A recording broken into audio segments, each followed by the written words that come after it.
आप सीधे अम्बेडकर निवासी एक कलाकार जो की आवाज अम्बेडकर परिवार टीवी को लाइव के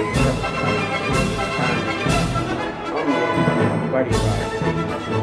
और कईयों का इन्होंने मेरे कहने पे भी कईयों का सिलेक्शन करवा दिया। आज प्रोफेसर लगे हुए हैं, अब कॉलेज के अंदर है। तो ऐसे डॉक्टर साहब हमारे साथ हैं और बच्चों को बहुत मोटिवेट करते हैं, खासकर बेटियों के लिए कि आइए मेरे पास जो बेटी पढ़ रही है, बीए कर रही है, एमए कर रही है, कहाँ से पीएचडी करनी है, कह रहा मुझे बताओ। जेएनयू से करनी है, इग्नू से करनी है, डीयू से करनी है, कहाँ से करनी है, कहाँ नहीं हो रही, क्या दिक्कत है, मेरे पास आओ और कभी भी आ जाओ। ऐसे हमारे पास डॉक्टर परमजीत जी साहब हमारे साथ है। तो ये हमारे फक्र की बात है, मैं निवेदन करता हूँ अपनी बात रखेंगे डॉक्टर परमजीत साहब। जय भीम, जय भारत, जय मूल निवास।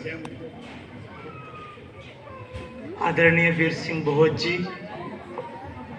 जिनके आग्रह को मैं कभी भी ठुकरा नहीं सकता, और ये हमारा धर्म भी बनता है कि अगर हमारा समाज कमजोर होगा तो हम भी उस सम्मान के हकदार नहीं होंगे जो हमें मिलना चाहिए। हम वापस आप लोगों के पास क्यों आते हैं? आज सुबह वाइस चांसलर साहब दिल्ली यूनिवर्सिटी का एड्रेस होता है, वहाँ इनविटेशन होता है, वहाँ भी गए। लेकिन जो खुशी आप लोगों के साथ आपके पास आकर मिलती है वो दुनिया के किसी तख्तो ताज पे जाकर नहीं मिलती। इसका कारण है आप मेरा समाज हो। अगर मैं आपसे जुड़ा हुआ नहीं हूँ तो मैं सम्मान का अधिकारी नहीं हूँगा, मेरे को उतना सम्मान नहीं मिलेगा। आज भी इस समाज के जितने भी नेता हैं या कर्मचारी हैं उनको सम्मान इसलिए नहीं मिलता है कि हमारा समाज कमजोर है और हमने समाज निर्माण नहीं किया है। और अगर हमने समाज निर्माण किया होता तो शायद हमें और ज़्यादा सम्मान मिला होता। इसलिए हम वो गलती नहीं करें। बाबा साहब का आज सम्मान क्यों है? क्योंकि बाबा साहब ने बड़ी से बड़ी कुर्बानी की है। आज हम छोटी सी नौकरी, उसी के चक्कर में हम अपनी जुबान बंद कर लेते हैं। क्यों?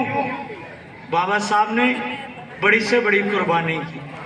आज किसी को काउंसलर की टिकट मिल जाए तो वो उसी पार्टी का गुलाम हो जाता है। लेकिन बाबा साहब ने कौन सी नौकरी? कानून मंत्रालय, कानून मंत्री। उन्होंने कहा कि अगर मैं वो नहीं कर सकता जिसके लिए मैं हूं, और उन्होंने कब इस्तीफा दिया, वो क्या कारण थे, कभी वो देखना जाए इतिहास में वो क्या करना चाहते थे। उन्होंने कहा कि जो मैं एक मंत्री रहते कर सकता था वो मैंने कर दिया संविधान बनाकर। उसके बाद क्या करना चाहते थे? समाज निर्माण करना चाहते थे। इसलिए उन्होंने बड़े अध्ययन किया और हमें एक नया रास्ता दिखाया, मुक्ति का मार्ग हमें बताया कि जो समाज आपको नहीं मानता तो आप उस समाज को छोड़ दीजिए और अपना समाज निर्माण कीजिए। और वो रास्ता था महात्मा बुद्ध का।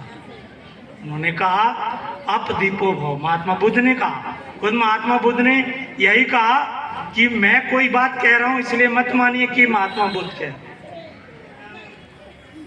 जब आपकी बुद्धि पे वो बात खरी उतरती है तब मानिए, रैशनल बनिए।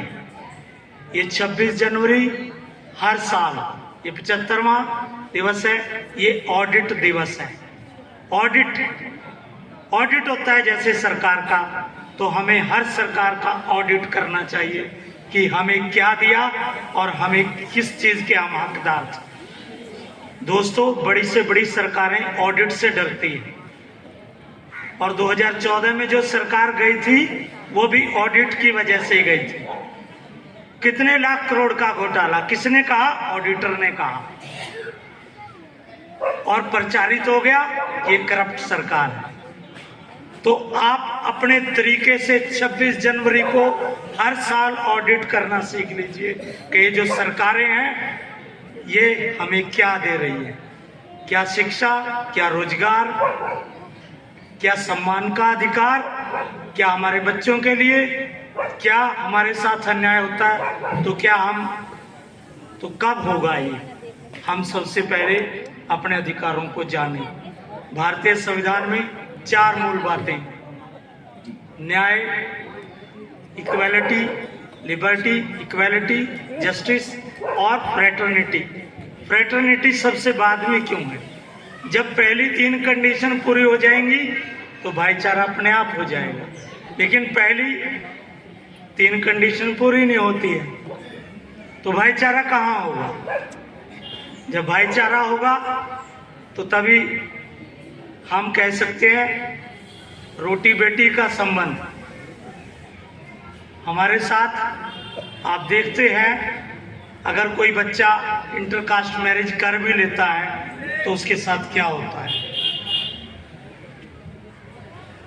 बाबा साहब ने भी ये काम करके इसलिए कि वो समाज को ये बताना चाहते थे कि आपका जो मेरिट इतना ज्यादा होगा, उन्होंने उस संबंध में रक्त संबंध की भी बात कि आपको तब माना जाएगा, तब सम्मान होगा।